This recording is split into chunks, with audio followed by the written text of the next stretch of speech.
സുവർണ കഥകളിലേക്ക് സ്വാഗതം. കഥ ഡിപ്സ്റ്റിക്. എഴുതിയത് ശ്രീകണ്ഠൻ കരിക്കകം. അങ്ങനെ 43-ാമത്തെ വയസ്സിൽ ബാല വീണ്ടും ഗർഭിണിയായി. ഒരു തണുത്ത വെളുപ്പാൻ കാലത്ത് 3 മണിക്ക് എഴുന്നേറ്റ് ഡിപ്സ്റ്റിക്കിൽ ശ്രദ്ധയോടെ 5-6 തുള്ളി മൂത്രമിറ്റിച്ച് അവൾ പ്രതികാരേച്ഛയുള്ള വിജയമുറപ്പുവരുത്തി. ശേഷം കുളിമുറിയിൽ നിന്നും കിടപ്പുമുറിയിലെ അരണ്ട വെളിച്ചത്തിലേക്ക് ഓടിക്കയറി.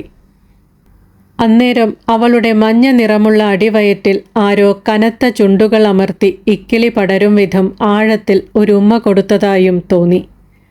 അന്ന് 22 വർഷം മുമ്പ് ഷിബിയെ ഗർഭിണിയായ വേളയിൽ ഇക്കിളിയോ ഡിപ്സ്റ്റിക്കിലെ മാന്ത്രിക വരകളോ ഒന്നും അവൾ അനുഭവിച്ചിരുന്നില്ല.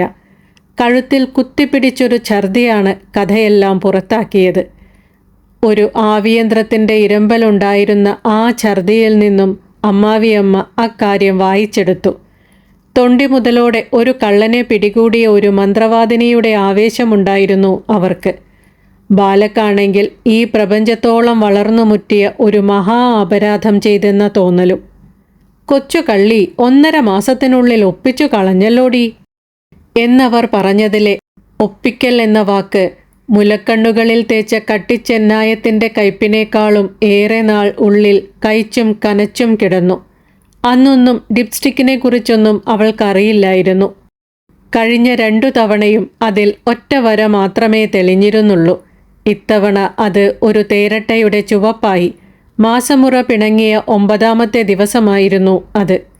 ഒരു ഗർഭപാത്രത്തിനുള്ളിൽ എന്നോണം ശിശുസഹജമായ നിഷ്കളങ്കതയോടെ അർദ്ധചന്ദ്രാകൃതിയിൽ കിടന്നുറങ്ങുകയായിരുന്ന ദർശനെ അന്നേരം അവൾ അരക്കെട്ടിൽ തട്ടി ഉണർത്തി. ഇരട്ടവര വീണ ഡിപ്സ്റ്റിക് എടുത്ത് കണ്ണിനു നേരെ പിടിച്ച് കാണിച്ചു കൊടുത്തു. ഉറക്കവല കണ്ണികൾ തൂത്തുകളഞ്ഞ് ദർശൻ അവളെ തന്നിലേക്ക് ചേർത്തു പിടിച്ചു. പിന്നെ ആ കണ്ണുകളിൽ തേന്മണമുള്ള 3 ഉമ്മകൾ കൊടുത്തു. വേഗം ബാത്റൂമിലേക്ക് പാഞ്ഞ് രാത്രി മുഴുവൻ കെട്ടി നിർത്തിയിരുന്ന ഷട്ടറുകൾ തുറന്ന് ആശ്വാസത്തോടെ ഒഴുക്കിവിട്ടു.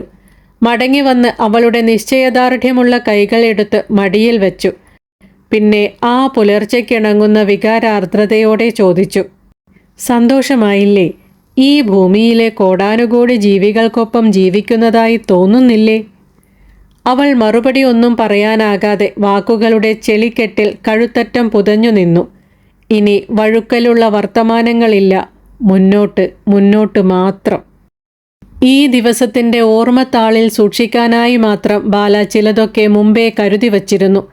10 മണി കഴിഞ്ഞയുടൻ ഫോറസ്റ്റ് ലൈനിലുള്ള കൃഷിഭവനിൽ പോയി തണ്ടിന് കനമുള്ള ഒരു തേക്കിൻ തൈ വാങ്ങി. ദർശൻ വെയിലുള്ള വീട്ടുമുറ്റത്ത് അരയോളം ആഴമുള്ള ഒരു കുഴിയെടുത്തു. 2 പേരും ഓരോ കപ്പ് വെള്ളം അതിൻ്റെ ചുവട്ടിലൊഴിച്ചു. നനവ് ഒരു സ്നേഹം പോലെ ചുറ്റിലും പടർന്നു. പിന്നെ അവർ നഗരത്തിലെ പ്രമാദമായ ഒരു ചിട്ടിക്കമ്പനിയിൽ പോയി 20 ലക്ഷത്തിൻ്റെ ഒരു ചിട്ടിയിൽ ചേർന്ന് ഉദരപ്പൊടിപ്പിൻ്റെ ഭാവി ഇൻഷുർ ചെയ്തു. കൺപോളകളിൽ ചായത്തിളക്കത്തോടെ ഇരുന്ന മാനേജർ അതീവ സന്തുഷ്ടനായി. അവർ പുതുവത്സരാശംസകൾ നേർന്നുകൊണ്ട് ഒരു ഡയറിയും 2 കാലണ്ടറും അവർക്ക് സമ്മാനിച്ചു. 12 മണി കഴിഞ്ഞിരുന്നു അന്നേരം. അവിടെ നിന്ന് നടന്നു പോകാവുന്ന അകലത്തിൽ ഒരു വെജിറ്റേറിയൻ ഹോട്ടൽ ഉണ്ടായിരുന്നു. ഫാമിലി റൂമിൻ്റെ തണുപ്പിലിരുന്ന് അവർ ഓരോ മസാല ദോശയും സ്പെഷ്യൽ ഫിൽറ്റർ കോഫിയും കഴിച്ചു. കാപ്പി ഉദാത്തമായ ഒരു ഉന്മേഷം അവരുടെ ഞരമ്പുകളിൽ വിതറിയിട്ടു. കാപ്പിപ്പാട മീശ വരച്ച ചിരി തുടച്ച് പുറത്തിറങ്ങുമ്പോൾ ഒരു നാടോടി സ്ത്രീ 6 മാസം പ്രായം വരുന്ന ഒരു കുഞ്ഞിനെയും ഒക്കത്തുവെച്ച് അവരുടെ മുന്നിൽ വന്ന് കൈനീട്ടി.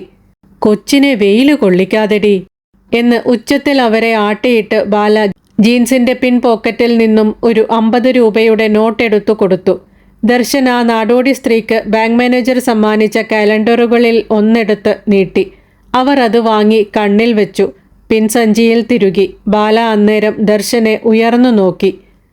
അവർക്ക് ഉപകാരപ്പെടും നമ്മളെക്കാൾ, ദർശൻ പറഞ്ഞു. 1:30 മണിയോടെ അവർ വീട്ടിൽ മടങ്ങിയെത്തി. വന്നയുടൻ അവൾ മറ്റെല്ലാം മാറ്റിവെച്ച് 23 വർഷം പഴക്കമുള്ള അവരുടെ കല്യാണ ആൽബം പുറത്തെടുത്തു.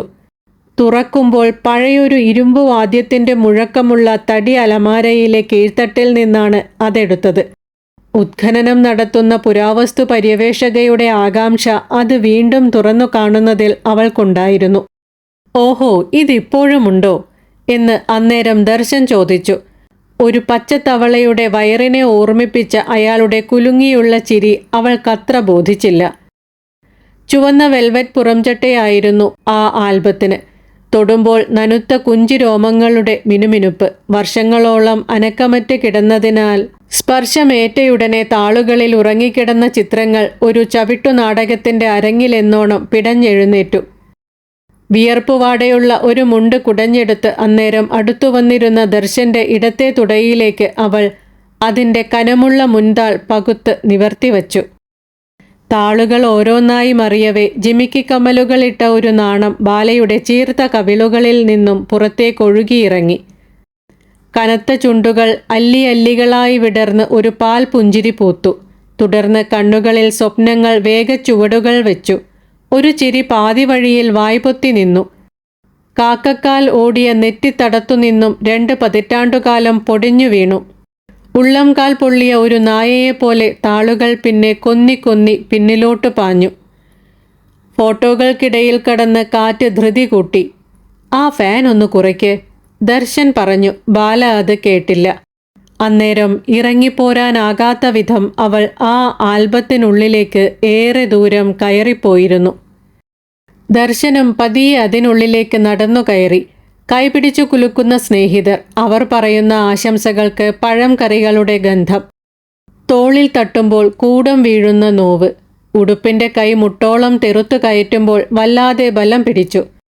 ഉയരം കൂടിയ കറുത്ത ലെതർ ചെരുപ്പിലേക്ക് കാലുകൾ കടത്തിയതും അത് വിരൽ തുമ്പിൽ കൊത്തി. കാൽമടമ്പിൽ തൊട്ടുനിന്ന മുണ്ടിൻ്റെ കരയിൽ കാലം തിരയിളക്കി. അറബി സമ്മാനിച്ച വലിയ ഡയലുള്ള വാച്ച് സമയം തെറ്റിച്ച് കൊഞ്ഞനം കുത്തി. താലികെട്ടുന്ന താളിൻ്റെ കരയിൽ അവർ കുറച്ചുനേരം ആശങ്കകളോടെ നിന്നു. പിന്നെ പതിയെ മണ്ഡപത്തിലേക്ക് കയറി. കറുത്ത ചട്ടയണിഞ്ഞ 2 സ്റ്റിൽ ക്യാമറകളുടെ വലിയ കണ്ണുകൾ ക്വിൽ ക്വിൽ എന്ന് മിന്നിയടഞ്ഞു. നാഗസ്വരം, തകിൽ. ഒരു വീഡിയോ ക്യാമറ വിയർത്തും വിയർപ്പൊപ്പിയും വെളിച്ചത്തിനൊപ്പം അവിടമാകെ ഒഴുകി നടക്കുന്നു. ആരോ ഒരാൾ ഒരു നേർത്ത ചരട് വലിച്ചപ്പോൾ വിവാഹമണ്ഡപത്തിൽ നിന്നും പൂക്കൾ ചിതറി. ഭാരമുള്ള മെറൂൺ പട്ടുസാരിയിൽ ബാല അമിതഭാരം കയറ്റിയ ഒരു കപ്പലായി പുതഞ്ഞു നിന്നു. 3 പായസവും രസകദളി പഴവും ചേർത്ത് കലാശമൊരുക്കിയ കല്യാണ സദ്യ ബാലയുടെ അടിവയറ്റിൽ കിടന്ന് തപ്പും തകിലും കൊട്ടി. ദർശന്റെ മൂക്കിൽ പുളിയിഞ്ചിയുടെ കൂർത്ത മണം ഒരു ആവി തീവണ്ടി ഓടിച്ചു. അന്നവൾ 2ാം വർഷ ബിരുദ പരീക്ഷ നെടുകെ മുറിച്ചിട്ടിട്ടാണ് വിവാഹ മണ്ഡപത്തിലേക്ക് ഓടിക്കയറിയത്. മുറിഞ്ഞ വാൽ നെഞ്ചിൽ കിടന്ന് പടപടാന്നു തുടിച്ചു. അവൾക്കന്ന് 20 വയസ്സും 15 ദിവസവും. ഇന്നത്തെ പോലെ ഒരു വെള്ളിയാഴ്ച. അവളുടെ ഇറുകിയ ബ്ലൗസിനു കീഴെ ഉത്കണ്ഠകൾ വിയർപ്പു ചാലിച്ച് പപ്പടവട്ടം വരച്ചു. വിവാഹം കഴിഞ്ഞതിൻ്റെ 3ാം നാൾ ശേഷിച്ച പരീക്ഷകൾ കൂടി എഴുതാൻ പോകണം എന്നവൾ പറഞ്ഞപ്പോൾ അവൻ അവളുടെ ഒതുങ്ങിയ അരക്കെട്ടിൽ തഴമ്പ് കനത്ത കൈകൾ കൊണ്ട് അമർത്തിപ്പിടിച്ചു. അതൊരു വെളുപ്പാൻ കാലമായിരുന്നു. "നീ ഇനി ഈ വീടിൻ്റെ ധനതത്വശാസ്ത്രം നോക്കിയാൽ മതി" എന്നവൻ കാതിൽ ചിരിയുടെ പൂക്കുല ചിതറിച്ചു. അവൾ എഴുന്നേറ്റ് ബാത്റൂമിലേക്കോടി. ബീഡിപ്പുകയുടെ വാട ഓക്കാനത്തോടെ ചുണ്ടിൽ നിന്നും കഴുകിക്കളഞ്ഞു. വിദഗ്ധനായ ഒരു ക്രെയിൻ ഓപ്പറേറ്ററായിരുന്നു ദർശൻ. അവനന്ന് സൗദി അറേബ്യയിലെ ഒരു ഇടത്തരം എണ്ണക്കമ്പനിയിലായിരുന്നു ജോലി. ഒട്ടകത്തോളം ഉയരമുണ്ടായിരുന്ന ഒരു കറുത്ത അറബിയായിരുന്നു അവൻ്റെ ബോസ്. "എനിക്ക് വിവാഹം കഴിക്കണം, നാട്ടിൽ പോകണം" എന്നവൻ പറഞ്ഞപ്പോൾ അയാൾ അവൻ്റെ ഇരുമ്പുറപ്പുള്ള കൈകളിൽ അമർത്തി പിടിച്ചുകൊണ്ട് പറഞ്ഞു, "നീ ആ പെണ്ണിനെ 1 മാസത്തിനുള്ളിൽ ഗർഭിണിയാക്കും. അവൾ 8ാം മാസത്തിൽ നിനക്കൊരു മീശയുള്ള ആൺകുട്ടിയെ തരും." ചിരിച്ചുകൊണ്ടയാൾ എന്നിട്ട് അവൻ്റെ കനത്ത ഭുജങ്ങളിൽ ആരാധനയോടെ 2 ഇടി ഇടിച്ചു. കടൽ കാറ്റടിച്ചിട്ടാകണം അപ്പോഴേക്കും ദർശന്റെ നീളൻ മുടി ചെമ്പിക്കാൻ തുടങ്ങിയിരുന്നു.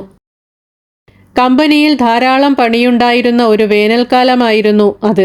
അതിനാൽ 2 മാസത്തിൽ കൂടുതൽ അയാൾ അവന് അവധി നൽകിയില്ല. പോരാത്തതിന് ആദ്യം സമ്മതിച്ച 1.5 മാസം എന്നത് വെറും 1 മാസമായി വെട്ടിക്കുറക്കുകയും ചെയ്തു. യാത്ര പുറപ്പെടുമ്പോൾ വിവാഹ സമ്മാനമായി കറുത്ത ഡയലുള്ള ഒരു വാച്ച് കൊടുത്തിട്ട് അറബി ചെറിയ കണ്ണുകൾ ഇറുക്കി കനത്ത ഒച്ചയിൽ പറഞ്ഞു, "പോയി വാ, ഇടയ്ക്കിടയ്ക്ക് സമയം നോക്കിക്കോ. നിനക്ക് 1 മാസം തന്നെ ധാരാളം." വിവാഹമുറപ്പിച്ച നാളുകളിൽ ദർശൻ പലവട്ടം ബാലയെ ഫോണിൽ വിളിച്ചിട്ടുണ്ട്. ആ 4-5 വിളികളിൽ മുഴുവൻ ഉഷ്ണക്കാറ്റിൻ്റെ ലൈംഗികാലിംഗനമുള്ള വർത്തമാനങ്ങളുമായിരുന്നു. കറുത്ത തുണി കൊണ്ട് മുഖം മറച്ച് തൂക്കുകയറിന് മുന്നിലേക്കുള്ള ഒരു യാത്ര അവൾ തുടർന്നുള്ള 4-5 രാത്രികളിൽ സ്വപ്നവും കണ്ടു. ചങ്ങലക്കുടുക്കുകൾക്കുള്ളിൽ കൂറ്റൻ ലോഹ പൈപ്പുകൾ കയറ്റുന്ന ഒരു ക്രെയിൻ ഓപ്പറേറ്ററോടൊത്തുള്ള തൻ്റെ രാത്രികൾ എത്രമാത്രം ഇരുൾ നിറഞ്ഞതായിരിക്കുമെന്നോർത്ത് പിന്നീട് അവൾക്ക് ഒട്ടും ഉറങ്ങാനായില്ല. ഉഗ്രസ്ഫോടനശേഷിയുള്ള ബോംബ് വീഴാൻ സാധ്യതയുള്ള ഒരു കറുത്ത ഭൂഖണ്ഡമായി അവൾ സ്വന്തം ഉടലിനെ കണ്ടു. വിവാഹത്തലേന്ന് ആത്മഹത്യ ചെയ്താലോ എന്ന് പുലർച്ചെ 3 മണിവരെ ചിന്തിച്ചു. ജപമാലയുമായി അന്ത്യദിനങ്ങളിലേക്ക് പോകുന്ന ഒരാളെപ്പോലെ അവൾ ഒരുപാട് ഇഷ്ടങ്ങൾ അമ്മയോട് പറഞ്ഞു. കൈ നിറയെ കുപ്പിവളകൾ ഇടണം, കാലിലും കൈയിലും മൈലാഞ്ചി ഇടണം, ഉപ്പുമാങ്ങ തിന്നണം, ഊഞ്ഞാലിലിരുന്ന് ആടണം. വിവാഹ ദിവസം രാവിലെ അവൾ നിലക്കണ്ണാടിയുടെ മുന്നിൽ നിന്ന് ഒത്തിരി കരഞ്ഞു. പുട്ടുപുഴുങ്ങുന്ന മട്ടിലൊരു ജീവിതമായിരുന്നു പിന്നീട് അവളുടേത്. എണ്ണമറ്റ ഒത്തുതീർപ്പുകൾക്ക് മുന്നിൽ നിന്ന് പാകത്തിൽ നനഞ്ഞു. സ്വസ്ഥത എന്ന തണലിനു വേണ്ടി പദം വരുവോളം കുഴഞ്ഞു. സമാധാനം എന്ന ആശ്വാസക്കുറ്റിയിൽ നിറയും വരെ കയറി. പ്രശ്നപരിഹാരങ്ങളുടെ ആവിയിലിരുന്ന് ആവോളം പുഴുങ്ങി. പലരുടെ വിശപ്പിനു മുന്നിലും ചൂടോടെ നിരന്നു. കണ്ടവരും കേട്ടവരുമെല്ലാം പൊടിച്ചുടച്ചു തിന്നു. അങ്ങനെ അടുക്കളപ്പുറത്തൊരു അടത്തുണി, വരാന്തയിലൊരു ചവിട്ടി, കുളിമുറിയിൽ കരപ്പനടിച്ച ഒരു തോർത്ത്, കിടക്കയിൽ ചവിട്ടി മൂടാനുള്ള പുതപ്പ്, മുറ്റത്തൊരു കുറ്റിച്ചൂൽ, തേഞ്ഞ ഒരു ഹവായ് ചെരുപ്പ്. ജീവിതമെന്ന വിരലിൻ്റെ വേഗം കുറഞ്ഞു. നഖം ചന്ദ്രക്കലകൾ പോലെ തേഞ്ഞു. കഴുകി കമിഴ്ത്തിയ സങ്കടങ്ങളിൽ നിന്നും വാർന്നു പോകാതെ സ്വപ്നങ്ങൾ നനവോടെ നിന്നു. അന്നേരം അവൾ ആ ആൽബത്തിൻ്റെ അവസാന താളുകളിലായിരുന്നു. തുടക്കത്തിൽ അവളുടെ അമ്മ അതിൽ നിന്നൊരു താളിൽ നിന്നും ഇറങ്ങി വന്നു. നിനക്കിതൽപ്പം നേരത്തെ ആയിക്കൂടായിരുന്നോ വയസ്സാം കാലത്ത് എന്നെ ബുദ്ധിമുട്ടിക്കാൻ എന്നവർ ചോദിച്ചു. വിവാഹ മണ്ഡപത്തിൽ നിന്നും ദർശന്റെ വീട്ടിലേക്ക് തിരിക്കുവാൻ കാറിൽ കയറുന്ന ചിത്രത്തിൽ നിന്നാണ് അത് ചോദിക്കാൻ വേണ്ടി മാത്രം ഇറങ്ങി വന്നത്. അവർക്ക് പ്രായത്തിൻ്റെ വിവശതകളുണ്ടായിരുന്നു. ബാല അമ്മയുടെ വേവലാതിയെ കടുകുമണിയോളം ചോരാതെ ചേർത്തു പിടിച്ചു. ആ ഉടലിൽ സാമ്പാറും പാൽപ്പായസവും കുഴഞ്ഞ സദ്യയിലയുടെ മണമുണ്ടായിരുന്നു. ആൽബത്തിലെ മങ്ങിത്തുടങ്ങിയ ആ താളിൽ ഹാരമണിഞ്ഞ ഒരു മാർക്ക് 4 വെളുത്ത അംബാസഡർ കാർ മുൻവാതിൽ തുറന്നുപിടിച്ച് ഇരമ്പി നിന്നു. ഒരു വാക്കും നിലത്തു വീഴ്ന്നു പോകാത്ത വിധം ശ്രദ്ധയോടെ അവൾ അമ്മയുടെ ചെവിയോട് ചേർന്നു നിന്ന് പറഞ്ഞു, നിങ്ങൾക്കു വേണ്ടിയാണ് ഞാൻ 20ാമത്തെ വയസ്സിൽ വിവാഹം കഴിച്ചത്. 21-ൽ സിബിയെ പെറ്റത്. ഓയിൽ മണമുള്ള കിതപ്പും ക്രെയിനിൻ്റെ കുതിപ്പും ഏറ്റുവാങ്ങിയത്. ഇതിപ്പോൾ എനിക്കു വേണ്ടിയാണ്. ജീവിച്ചതിന് ഒരു അടയാളം. ബാലയ്ക്ക് അമ്മ എന്നാൽ കലർപ്പില്ലാത്ത ഒരു വയൽപ്പൂവിൻ്റെ സ്നേഹമായിരുന്നു. മഞ്ഞുവീഴ്ചയുള്ള ഒരു പുലർച്ചെ വീട്ടുമുറ്റത്ത് കുഴഞ്ഞു വീണ ഭർത്താവ് ഏതാനും മണിക്കൂറുകൾക്കുള്ളിൽ ഒരു വാഴയിലയിൽ തെക്കോട്ടിറങ്ങിക്കിടന്നപ്പോൾ അവർക്ക് പ്രായം 29 വയസ്സ്. അന്നു മുതൽ സ്വന്തം ജീവിതത്തിൽ തിളച്ചു തൂവേണ്ട ആനന്ദങ്ങൾ മറന്ന് അവർ ഒറ്റ മകൾക്കു വേണ്ടി ജീവിച്ചു. കുറേ നാളായി മാറ്റിവച്ചിരുന്ന കിലുകിലുക്കുള്ള വെള്ളി പാദസരമെടുത്ത് കാലിലെടുത്തണിഞ്ഞുകൊണ്ട് ബാല അമ്മയെക്കുറിച്ചോർത്തു. ഒപ്പമുണ്ടായിരുന്നെങ്കിൽ പാവം ഇപ്പോൾ വയറിലും കാലിലുമൊക്കെ തടവി തന്നേനെ. ഇലയടയും കൊഴുക്കട്ടയും ചക്കപ്പുഴുക്കുമൊക്കെ ഉണ്ടാക്കി തന്നേനെ. കട്ടിലിൻ്റെ കീഴെ പനമ്പായ നിവർത്തി നായ്ക്കുഞ്ഞിനെ പോലെ ചുരുണ്ടു കിടന്നേനെ. ചരിഞ്ഞാലും മറിഞ്ഞാലുമൊക്കെ വഴക്കു പറഞ്ഞേനെ. അടിവയറിൻ്റെ തൂക്കം നോക്കി കുട്ടി ആണാണോ പെണ്ണാണോ എന്ന് പറഞ്ഞേനെ. അവൾ അമ്മയിലേക്കെത്തുന്ന ഒരു ദീർഘനിശ്വാസത്തെ ആയത്തിൽ ഉയരങ്ങളിലേക്ക് അഴിച്ചുവിട്ടു. ശിബിക്ക് ചിത്രകഥയിലെ കുട്ടിച്ചെകുത്താൻ്റെ മുഖമായിരുന്നു. രക്തം വരെ ഉറിഞ്ചിയെടുക്കുന്ന അവൻ്റെ മുലകുടി, രാത്രിക്കും പകലിനും മീതെ ഒരുപോലെ കരച്ചിൽ ചൊരിയുന്ന കീറ്റുവാങ്കറ, മൂത്രമൊഴിച്ചും മലം തെറിപ്പിച്ചുമുള്ള കൊടും വെറുപ്പിക്കൽ, സ്വപ്നങ്ങളുടെ കിളുന്തു കൈകൾ അരിഞ്ഞു കളഞ്ഞതിന്, പ്രതീക്ഷകളുടെ തായ്വേരറുത്തതിന്, സ്വാതന്ത്ര്യത്തെ കട്ടിത്തുടലിട്ട് പൂട്ടിയതിനെല്ലാം അമ്മയുടെ തലയിൽ കരിന്തേൽ പുഴുക്കണേ എന്നവൾ പ്രാഗിയിട്ടുണ്ട്. ഉറക്കത്തിൽ ശിബി സൂചിക്കുത്തേറ്റ പോലെ ഞെട്ടിയുണർന്ന് കരയുമ്പോൾ അവൾ തലമുടി പിന്നി വാരിയെറിഞ്ഞ് ഇങ്ങനെ സങ്കടപ്പെട്ടു, ദൈവമേ, ഇതിനൊക്കെ ഞാൻ എന്തു പാപം ചെയ്തു? അതു കേൾക്കുമ്പോൾ അമ്മ പറയും, നീ കിടന്നുറങ്ങിക്കോ, കൊച്ചിനെ ഞാൻ നോക്കിക്കോളാം. എന്തിന്? അതിനെന്നെ ഏതു നേരവും കറക്കണ്ടേ? നിങ്ങൾ തുറന്നിട്ട് കൊടുക്കുമോ കറക്കാൻ? അവൾ നാണവും മാനവുമൊക്കെ ഉരിഞ്ഞു കളഞ്ഞ് ഉച്ചത്തിൽ ചോദിച്ചു. കാലത്തിൻ്റെ കൂകിപ്പാച്ചിലിനെക്കുറിച്ചോർത്തപ്പോൾ ബാല അതിശയിച്ചു. അന്നത്തെ 43-കാരിയായ അമ്മയിലേക്ക് താൻ ഇന്ന് ഒരു ബുള്ളറ്റ് ട്രെയിനിൻ്റെ വേഗത്തിൽ സഞ്ചരിച്ചെത്തിയിരിക്കുന്നു. പൊടിചുറ്റിയ ബൗഗിയിൽ ഒടുക്കത്തെ യാത്രക്കാരിയുടെ അവശതകളോടെ ആടിയും ഉലഞ്ഞു. ബാല അവിശ്വസനീയതയോടെ തൻ്റെ മൂക്കുത്തിയിലെ നീലക്കല്ലിൽ തൊട്ടു. പിന്നെ ക്ഷീണിച്ച കൈകാലുകളിലേക്ക് നോക്കി. എല്ലാ പെൺമക്കളും അമ്മയിലേക്ക് ചാരിയ ഒരു ഏണിയാണ്. അതിലേക്കാണ് അവരുടെ സഞ്ചാരം. താനും അവിടേക്ക് സാവധാനം നടന്നു കയറുകയാണെന്ന് അവൾക്ക് ഒരിക്കൽ കൂടി ബോധ്യമായി. അവൾ കൊലുസു കിലുങ്ങി നടന്നു. ദർശൻ അവളെ ഒളികണ്ണാൽ നോക്കി. ബാലയുടെ മുന്നിൽ അമ്മയെന്ന ശൂന്യതയ്ക്കിപ്പോൾ 3 വയസ്സിൻ്റെ ചാവറിവ്. ഷിബി കഴിഞ്ഞ 3 വർഷമായി ഹൈദരാബാദിലെ ഒരു IT കമ്പനിയിലാണ്. ദർശൻ ആയിടെയാണ് പ്രവാസം മതിയാക്കിയത്. ഒരു വൈകുന്നേരം ഷാർജയിൽ നിന്നുള്ള ഒരു എയർ അറേബ്യ വിമാനത്തിൽ നാട്ടിലേക്ക് മടങ്ങി. ക്രെയിനുകളെ നിയന്ത്രിക്കുമ്പോൾ താനൊരു കിതയ്ക്കുന്ന നായയാണെന്ന് അപ്പോഴേക്കും അവന് തോന്നി തുടങ്ങിയിരുന്നു. ഇപ്പോൾ ഓർമ്മകൾ കടന്നൽ കൂടൊരുക്കുന്ന ഈ വലിയ വീട്ടിൽ അവർ 2 പേർ മാത്രം. രാവിലെ എഴുന്നേറ്റ് വീടിൻ്റെ ഓരോ രഹസ്യമൂലകളിലും ചെളി കുഴച്ച് കൂടൊരുക്കാൻ വരുന്ന നിശബ്ദതകളെ ആട്ടിയോടിച്ച് കൂടുകൾ തട്ടിയുടയ്ക്കുക എന്നതാണ് ബാലയുടെ പ്രധാന ജോലി. അതു കഴിയുമ്പോൾ അവൾ പല ദിവസങ്ങളിലും ദർശനോട് പറയും, ഒരിക്കൽ ആർക്കോ വേണ്ടി ഒഴുകിയ ഒരു പുഴ ഇപ്പോൾ നമുക്കു വേണ്ടി മാത്രം തിരിച്ചൊഴുകുന്നു. കുന്നിലേക്ക്, കുന്നിൽ നിന്നും ഉറവയിലേക്ക്. പകൽ നേരങ്ങളിൽ അവൾ ഉച്ചത്തിൽ പാടാൻ മറന്നുപോയ പാട്ടുകളെ ഹൃദയക്കൂട്ടിൽ നിന്നും പറത്തിവിടും. ഒച്ച അന്നേരം ഒരു പശ പോലെ തൊണ്ടയിൽ ഒട്ടിപ്പിടിക്കും.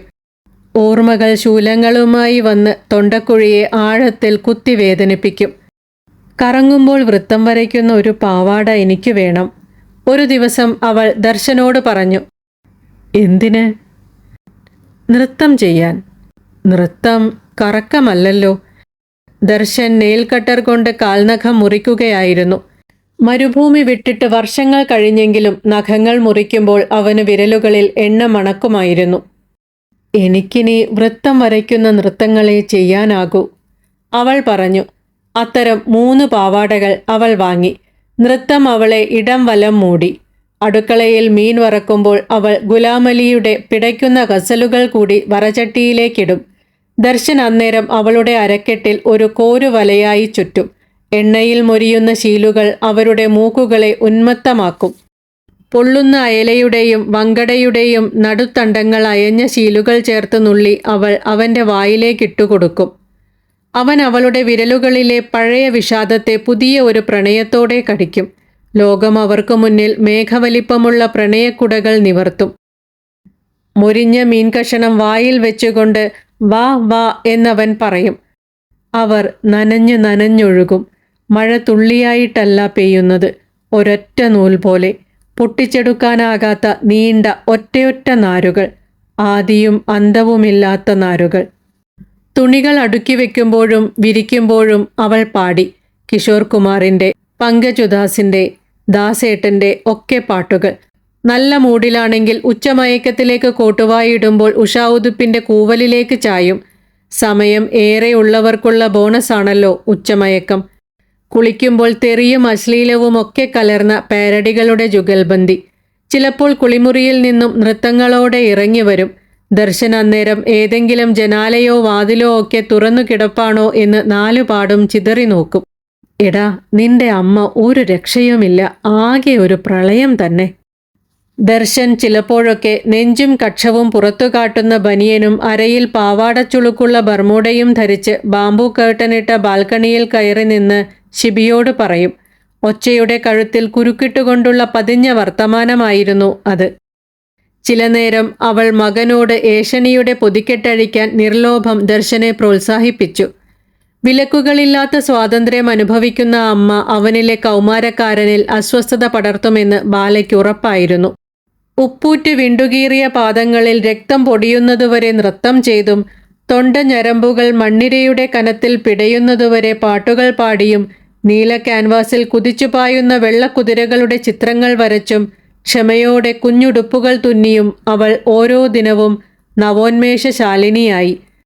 ഒരു സെക്കൻഡ് സൂചിയുടെ ഹൃദയമിടിപ്പ് പോലും ഇല്ലാത്ത അവരുടെ കിടപ്പുമുറിയിൽ സാമാന്യം വലിപ്പമുള്ള 2 തൂക്കുവിളക്കുകൾ ഉണ്ടായിരുന്നു. അവ കെടുത്തി ആകാശക്കോണിൽ മറിഞ്ഞുകിടക്കുന്ന ഏതെങ്കിലും ഒരു ഒറ്റ നക്ഷത്രത്തെ നോക്കി നിന്ന് 20 വയസ്സു മുതലുള്ള സ്വന്തം ജീവിതത്തെ ചില നേരങ്ങളിൽ അവൾ ഇങ്ങനെ ഏറ്റവും ചെറിയ വാക്കുകളിൽ ചുരുക്കി പറയും. വാതിലടച്ചാൽ വേണ്ടപ്പെട്ട ഒരാൾ എപ്പോഴും പുറത്താണെന്ന് തോന്നിക്കുന്ന ഒരു പെണ്ണിൻ്റെ ജീവിതമാണ് പുരുഷന്റെ പ്രവാസം. അത് കേൾക്കുമ്പോൾ ദർശന് സങ്കടം വരും. അവൻ അവളെ ഒരു കടലോളം വാരിയെടുക്കും, ഉപ്പു കുന്നാക്കി കുറുക്കും. പുലർച്ചകളിൽ അവർ ഇളിയിൽ കനത്ത ചരടുകളുള്ള ട്രാക്സ്യൂട്ടും ചിത്രശലഭങ്ങൾ പറന്നു കളിക്കുന്ന അയഞ്ഞ ടീഷർട്ടും ധരിച്ച് മ്യൂസിയം കോമ്പൗണ്ടിൽ നടക്കാനിറങ്ങും. വീടിന്റെ മുകൾ നില ഇപ്പോൾ ഇരവിഴുങ്ങിയ ഒരു പെരുമ്പാമ്പാണ്. ഷിബി ബാംഗ്ലൂരിലേക്ക് പോയ ശേഷം ആരും മുകളിലേക്ക് കയറാറില്ല. പണ്ട് അവൻ്റെ അലങ്കോലങ്ങൾ അടിച്ചുവാരാൻ ഇടയ്ക്കിടെ ബാല കയറുമായിരുന്നു. ചിതറിക്കിടക്കുന്ന പുസ്തകങ്ങൾ, തുറന്ന പേന, ടാബ്, മട്ടിയുറഞ്ഞ ചായ ഗ്ലാസ്, ഊരിയെറിഞ്ഞ അണ്ടർവെയർ, അണയ്ക്കാത്ത വിളക്കുകൾ, ഫാൻ, നനഞ്ഞു കുമിഞ്ഞ സോക്സ്, ഫ്ലഷ് ചെയ്യാത്ത ടോയ്ലറ്റ്. നല്ല പാഠങ്ങൾ പറയുന്നതൊന്നും അവൻ ഇഷ്ടമായിരുന്നില്ല. അമ്മ അവൻ്റെ ടെക്സ്റ്റ് ബുക്കുകളിൽ ഒന്നിലും ഉണ്ടായിരുന്നില്ല. മിണ്ടിപ്പറഞ്ഞു തുടങ്ങിയാൽ അവർ മിക്കപ്പോഴും ഉരഞ്ഞു കത്തുന്ന അരണിയാകും. തമ്മിലിടഞ്ഞപ്പോഴൊക്കെ അവർ ന്യായങ്ങളുടെ തിടമ്പേറ്റി കൊമ്പുകൾ കോർത്തുനിന്നു. ഷിബി പലവട്ടം തള്ളയെ മുറിയിൽ നിന്നും പിടിച്ചു തള്ളി. കതക് ഉച്ചത്തിൽ പിടിച്ചടച്ചു. ബാല അവനെ നായേ എന്ന് അലറി വിളിച്ചു. അവൻ ബൈക്കിനെ തീപ്പന്തമാക്കി തെക്കുവടക്ക് പാഞ്ഞു.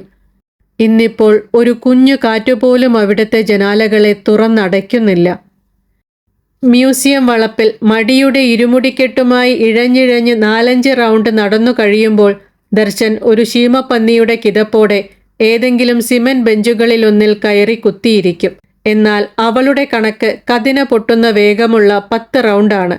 അത് കഴിഞ്ഞ് അവർ ഒരു ഹെർബൽ ജ്യൂസ് കടയിൽ കയറി പച്ചിലകളും വേരുമൊക്കെ അരച്ചു ചേർത്ത ഒരു ജംബോ ഗ്രീൻ ജ്യൂസ് കുടിക്കും. സാമാന്യം നല്ല തിരക്കാണ് അവിടെ. ഉടലിനെയും ഉയിരിനെയും ഉത്തേജിപ്പിക്കുന്ന പച്ചനിറമുള്ള ആ ദ്രാവകം കുടിച്ചു കഴിയുമ്പോൾ സാമാന്യം നല്ല ആരോഗ്യബോധവും ഉന്മേഷവും തോന്നും. പരസ്പരം നോക്കി കേമൻ എന്ന് ആശ്വസിക്കുന്ന ഒരു കൂട്ടത്തിനിടയിൽ നിന്നും അവർ പതിയെ ഇറങ്ങി നടന്ന് അടുത്തുതന്നെയുള്ള ഒരു പച്ചക്കറി കടയിൽ കയറും. ഒരു കവർ മോര്, ഹാഫ് കുക്ക് ചെയ്ത ചപ്പാത്തി, ജാം, ഏത്തൻ പഴം, അങ്ങനെ നഗരജീവിതത്തിനിണങ്ങുന്ന ചിലതൊക്കെ വാങ്ങും. എല്ലാം കഴിഞ്ഞ് മുറിഞ്ഞ വർത്തമാനങ്ങൾ കോർത്തുകെട്ടി വീട്ടിലേക്ക് നടക്കും. ലോകഗതിയെ ഒരു തട്ടിലും അടുത്ത തട്ടിൽ തങ്ങളുടെ ജീവിതത്തെയും കയറ്റിവെച്ച് സൂചിത്തൂക്കം നോക്കിയുള്ള നടത്തയാണത്. നഷ്ടബോധവും സങ്കടങ്ങളുമൊക്കെ വന്ന് തട്ടിമറിച്ചിടാൻ നോക്കും. അങ്ങനെയുള്ളൊരു നടത്തക്കിടയിലെ വെളിപാടായിരുന്നു ബാലയ്ക്ക് വീണ്ടും ഒരമ്മയാകണമെന്നത്. അത് അവളുടെ ഉടലിനെയാകെ മഞ്ഞപ്പൂക്കൾ മാത്രമുള്ള ഒരു വസന്തകാലമാക്കി. എവിടെ തൊട്ടാലും പരാഗരേണുകൾ പൊഴിയുന്ന ഒരു ദേവദാരു. അവൾ അക്കാര്യം ദർശനോട് പറയുമ്പോൾ 7:30 മണിക്ക് വരുന്ന സ്കൂൾ വാനിൽ കുട്ടികളെ കയറ്റിവിടാൻ കുറേ അച്ഛനമ്മമാർ അവിടെ കൂടി നിൽപ്പുണ്ടായിരുന്നു. ആ വർത്തമാനം സ്കൂൾ വാനുകളുടെ ഒച്ചയ്ക്കിടയിലൂടെ ഒരു ഓലപ്പീപ്പിയും ഊതി പാഞ്ഞുപോയി. ഒരു ഉച്ചയുറക്കത്തിനു ശേഷം അന്നവർ നഗരത്തിലെ സാമാന്യം വലിയ ആ മാർജിൻ ഫ്രീ മാർക്കറ്റിലേക്ക് പോയി. ഉഷ്ണകാലമായിരുന്നിട്ടും വെയിലിന് തീനിറം കുറവായിരുന്നു. വൈകുന്നേരമായിരുന്നു ആ പോക്ക്. കുറേ കാര്യങ്ങൾ അവൾക്ക് ദർശനോട് പറയുവാനുണ്ടായിരുന്നു. മഞ്ഞ നിറമുള്ള ഒരു നീളൻ ഉന്തുവണ്ടിയുമെടുത്ത് അവർ ആദ്യം അരിയും പയറുമൊക്കെ വെച്ചിരുന്ന ഇടത്തേക്കാണ് പോയത്. സൂപ്പർമാർക്കറ്റിന്റെ വിശാലമായ വടക്കേ മൂലയിലായിരുന്നു അത്. അവൾ ദർശന്റെ തോളിനോട് ചേർന്ന് ചുരുണ്ട രോമങ്ങളുള്ള അവന്റെ കാതിലേക്ക് ചുണ്ടുകൾ ചേർത്ത് ഏറ്റവും മൃദുവായ ശബ്ദത്തിൽ പറഞ്ഞു, മികച്ച ഒരു ഗൈനക്കോളജിസ്റ്റിനെ നമുക്ക് കാണണം. വീടുപണികൾ ചെയ്യാൻ ഒരു സഹായിയെ കണ്ടെത്തണം. ആവശ്യമെങ്കിൽ ആശുപത്രിയിൽ തന്നെ കഴിയാം. എന്താണെങ്കിലും ഓരോയിടത്തും നീ ഒപ്പമുണ്ടാകണം. അന്നേരം 1.5 കിലോ മട്ടയരിയും 1 കിലോ മുളകും 2 കിലോ മൈദയും പൊതിഞ്ഞു തന്ന ചെറുപ്പക്കാരൻ മുൻകാല പ്രാബല്യത്തോടെ ചിരിച്ചെങ്കിലും വർത്തമാനത്തിനിടയിൽ അവൾക്കത് ശ്രദ്ധിക്കാനായില്ല. ദർശൻ നേർത്ത പ്ലാസ്റ്റിക് കവറിൽ വൃത്തിയായി പൊതിഞ്ഞ് വിലവിവരമൊട്ടിച്ച അവയെല്ലാം വാങ്ങി ചിട്ടയോടെ ട്രോളിയിൽ അടുക്കി വച്ചു. വീലുകൾ തിരിഞ്ഞുനിന്ന വണ്ടിയെ പതിയെ പിന്നിലോട്ടെടുത്ത് അല്പം ആയം കൊടുത്ത് പിന്നെയും മുന്നിലേക്ക് ചലിപ്പിച്ച് ആരെയും മുട്ടാതെ പഞ്ചസാരയും നെയ്യുമൊക്കെ വെച്ചിരിക്കുന്നയിടത്തേക്ക് ഉന്തി മുന്നിൽ നടന്നത് ദർശനാണ്. ഒരുമിച്ച് നമുക്ക് ആശുപത്രിയിൽ പോകണം. നടക്കാൻ എനിക്ക് പ്രയാസമുണ്ടെങ്കിൽ നീ എന്നെ താങ്ങണം. താങ്ങിയാൽ പോരെങ്കിൽ എടുക്കണം. കിളവനെ പോലെ കിതയ്ക്കരുത്. ദർശൻ അന്നേരം വണ്ടി ഉന്തുന്നത് നിർത്തി ബാലയുടെ മുഖത്തേക്ക് അവിശ്വസനീയതയോടെ നോക്കി. പ്രായം അയാളുടെ ഉന്തിയ വയറിലും അയഞ്ഞ ടീഷർട്ടിലും ഒരു കോമാളിയെപ്പോലെ പറ്റിപ്പിടിച്ചിരിക്കുന്നതായി അവൾക്ക് തോന്നി. നെയ്യും പഞ്ചസാരയും ശർക്കരയും എടുക്കുമ്പോൾ അവൾ പ്രത്യേകം ബ്രാൻഡുകൾ നോക്കിയെടുത്തു. ദർശൻ ബ്രൗൺ നിറമുള്ള പഞ്ചസാരയുടെ കട്ടിക്കവറിൽ വിലവിവരം നോക്കി നിൽക്കെ അവൾ പച്ചക്കറികൾ നിരത്തിയ വിശാലമായ ഏരിയയിലേക്ക് നടന്നു. ഞാൻ പച്ച മാങ്ങയ്ക്കും ഉണക്കമീനിനും വരിക്കച്ചക്കയ്ക്കും ഒക്കെ കൊതി പറയും. നീ അതെല്ലാം വാങ്ങിത്തരണം. എന്നിട്ട് അതെല്ലാം രഹസ്യമായി സ്നേഹിതരോടൊക്കെ വിളിച്ചു പറയണം. ഞാനും തരം പോലെ പറഞ്ഞോളാം. ഒരു മുഴുത്ത പച്ചമാങ്ങയുടെ ഞെട്ടിൽ മണത്തു നോക്കിയ ശേഷം അവൾ ഉത്സാഹത്തോടെ അതെടുത്ത് ട്രോളിയിലിട്ടു. പ്രസവിക്കുന്ന ദിവസം ലേബർ റൂമിൻ്റെ മുന്നിൽ നീ അക്ഷമയോടെ നിൽക്കണം. അവിടെ കൂടി നിൽക്കുന്ന മറ്റ് ചെറുപ്പക്കാരുടെ അഭിനയത്തിനെ വെല്ലണം. ഞാൻ പ്രസവിച്ചു എന്നും കുട്ടി പെണ്ണാണെന്നും പറഞ്ഞു വരുന്ന സിസ്റ്ററിനെ നോക്കി മറക്കാതെ കൃത്യസമയം ചോദിക്കണം. അത്രയും നേരം ഒന്നും മിണ്ടാതെ നടന്ന ദർശൻ ഒരു പിടി ചീര വെള്ളം കുടഞ്ഞെടുത്തുകൊണ്ട് ചോദിച്ചു, പെണ്ണാണെന്നുറപ്പിച്ചോ? എന്താ സംശയം? ആപ്പിൾ കൂടയിലേക്ക് കൈയിട്ടുകൊണ്ട് അവൾ അല്പം ഗൗരവത്തിൽ പറഞ്ഞു. ഒരു സ്ത്രീ ആഗ്രഹിച്ച് പ്രസവിക്കുമ്പോഴാണ് അവൾക്ക് പെൺകുട്ടികൾ പിറക്കുന്നത്. ആൺകുട്ടികൾ അവൾ കണ്ണടച്ച് മടുപ്പോടെ കിടക്കുമ്പോൾ ഉള്ളിൽ ചാടിക്കയറുന്നതാണ്, നായകളെ പോലെ. ഒരു തൂണിൻ്റെ മറവിൽ നിൽക്കുകയായിരുന്നു അവർ. ദർശൻ അവളുടെ അരയിൽ ഒന്ന് മൃദുവായി തൊട്ടു. പ്രസവം കഴിഞ്ഞ ശേഷം അമ്മയെയും കുഞ്ഞിനെയും പുറത്തേക്ക് കൊണ്ടുവരുമ്പോൾ വഴിയിൽ നീ അങ്ങനെ കാത്തു നിൽക്കണം. അഭിനയം ഓവറാക്കാതെ എൻ്റെ കൈകളിൽ ആർദ്രമായി പിടിക്കണം. കുഞ്ഞിനെ മാധു എന്ന് വിളിക്കണം. മിഠായി വാങ്ങി എല്ലാവർക്കും കൊടുക്കണം. ഇന്ന് എനിക്കൊരു പെൺകുഞ്ഞു പിറന്നു എന്ന് എല്ലാവരോടും പറയണം. പിന്നീടവർ ഈത്തപ്പഴം, ഉണക്കമുന്തിരി, അണ്ടിപ്പരിപ്പ് തുടങ്ങിയവ സ്ഫടിക ഭരണികളിൽ വെച്ചിരുന്ന ഇടത്തേക്ക് വണ്ടിയും ഉന്തി നടന്നു. ചെയ്യാം, എല്ലാം ചെയ്യാം, അവൻ പരിപക്വതയാർന്ന് പറഞ്ഞു. മടങ്ങുന്ന വഴി കാറിൽ അവൾ അവൻ്റെ തോളിൽ ചാരിയിരുന്നു. വേനൽ മഴക്കുള്ള ഇടിമുഴക്കം പുറത്തു കേട്ടപ്പോൾ ഗ്ലാസ് ഡോറുകൾ പതുക്കെ ഞെക്കി അടച്ചു. മിനറൽ ബോട്ടിലെടുത്ത് ഒരു കവിൾ വെള്ളം കുടിച്ചു. പിന്നെയും പറഞ്ഞു, രാത്രി കുഞ്ഞ് നിർത്താതെ കരയുമ്പോൾ ഞാൻ താരാട്ടും. അന്നേരം നീ ഉറങ്ങാൻ നോക്കരുത്. കുഞ്ഞിൻ്റെ മലം നിറഞ്ഞ തുണികൾ കഴുകിയിടണം. 23 വർഷം മുമ്പ് എന്നെ ബലാത്കാരം ചെയ്തതിനുള്ള ശിക്ഷയാണതെന്ന് കൂട്ടിക്കോ. അവൻ അന്നേരം വണ്ടിയുടെ വേഗം കുറച്ചു. ചോറൂണ് ഗുരുവായൂരിൽ. നഗരത്തിലെ റെസിഡൻഷ്യൽ സ്കൂളിൽ കൊച്ചിനെ പഠിപ്പിക്കണം. നമ്മൾ തന്നെ സ്കൂളിൽ കൊണ്ടാക്കുകയും വിളിച്ചു കൊണ്ടുവരികയും ചെയ്യും. ബാഗ് നീ ചുമക്കണം. അതെൻ്റെ ചുണ്ടുകൾ ആദ്യ രാത്രി തന്നെ കടിച്ചു പൊട്ടിച്ചതിനുള്ള ശിക്ഷയാണ്. അന്നേരം ഒരു ആംബുലൻസ് ചീറിപ്പാഞ്ഞ് അവരെയും കടന്നുപോയി. ഏതാനും നിമിഷം അവൾ നിശബ്ദതയിലേക്കാഴ്ന്നു. ഒരു അന്തിച്ചന്ത വഴിയാണ് വണ്ടി അപ്പോൾ നീങ്ങിയത്. പിന്നെ ശിബിക്ക് കൊടുത്തതുപോലുള്ള ട്യൂഷനൊന്നും വേണ്ട. അവളെ നമ്മൾ പഠിപ്പിക്കും. നമുക്ക് ധാരാളം സമയമുണ്ടല്ലോ. അത്രയും പറഞ്ഞ് അവൾ പിന്നിലേക്ക് അയഞ്ഞിരുന്നു. 23 വർഷങ്ങൾക്കിടയിൽ ഒരു തിരശീല പോലെ രണ്ടായി പകുത്തൊരു ജീവിതത്തെ മുന്നിൽ കണ്ടു. വണ്ടി തിരക്കു തീരെ കുറഞ്ഞ ഒരു ഇട റോഡിലേക്ക് കയറി. പൊടി നിറഞ്ഞ ഒരു റോഡായിരുന്നു അത്. അവർക്കിടയിൽ കനത്തു കറുത്ത നിശബ്ദത. അതിൽ കാലം കലങ്ങി മറിഞ്ഞു. ഇറങ്ങുമ്പോൾ ഗേറ്റ് പൂട്ടാൻ മറന്നുപോയിരുന്നു. വണ്ടി അകത്തു കയറ്റിയിട്ട ശേഷം 2 വൻകരകൾ ചുണ്ടോടു ചുണ്ടു ചേർത്ത് പുണരും പോലെ അവൾ ഗേറ്റ് ചേർത്തടച്ചു. പറയാൻ പലതും ബാക്കി വച്ചുകൊണ്ട് സോഫയിൽ കാലുകൾ കയറ്റിവച്ചിരുന്നു. തിമിര ശസ്ത്രക്രിയ കഴിഞ്ഞ കണ്ണുകളിൽ വെട്ടിത്തിളങ്ങുന്ന വെളിച്ചവുമായി ഈ പ്രകൃതിയാകെ തനിക്കു ചുറ്റും നൃത്തം വയ്ക്കുന്നതായി അവൾ അറിഞ്ഞു. പ്രത്യേകിച്ച് കാര്യമൊന്നുമില്ലായിരുന്നെങ്കിലും അന്നേരം ദർശന നെഞ്ചിൽ ഒരു വിറ തോന്നി. പൊടുന്നനെ എന്തോ ഓർത്തിട്ടെന്ന മട്ടിൽ അവൾ എഴുന്നേറ്റ് സാധനങ്ങളെല്ലാം എടുത്ത് അടുക്കളയിൽ കൊണ്ടുവച്ചു. സാമാന്യം നല്ല ഭാരമുണ്ടായിരുന്നു അതിന്. അടിവയറ്റിൽ അന്നേരം ഒരു സൂചിക്കുത്തേറ്റതുപോലെ അവൾക്ക് തോന്നി. അമർത്തിപ്പിടിച്ച വേദനയോടെ കാലുകൾ അകത്തി സാവധാനം അവൾ ബാത്റൂമിലേക്ക് കയറി. കുളിമുറിയിലെ കുഞ്ഞു വാഷ് ബേസിനു മുകളിൽ വെച്ചിരുന്ന ചുവന്ന വരകൾ വീണ ഡിപ്സ്റ്റിക് അന്നേരം ആരോ തട്ടിമറിച്ചിട്ടതുപോലെ ക്ലോസറ്റിനുള്ളിലേക്ക് മറിഞ്ഞു വീണു. കാലുകൾക്കിടയിൽ അന്നേരം അവൾ കറുത്ത 2 തുള്ളി രക്തം കണ്ടു. മറ്റൊരു കഥയുമായി വീണ്ടും കാണാം. പ്രതീക്ഷയോടെ. നന്ദി.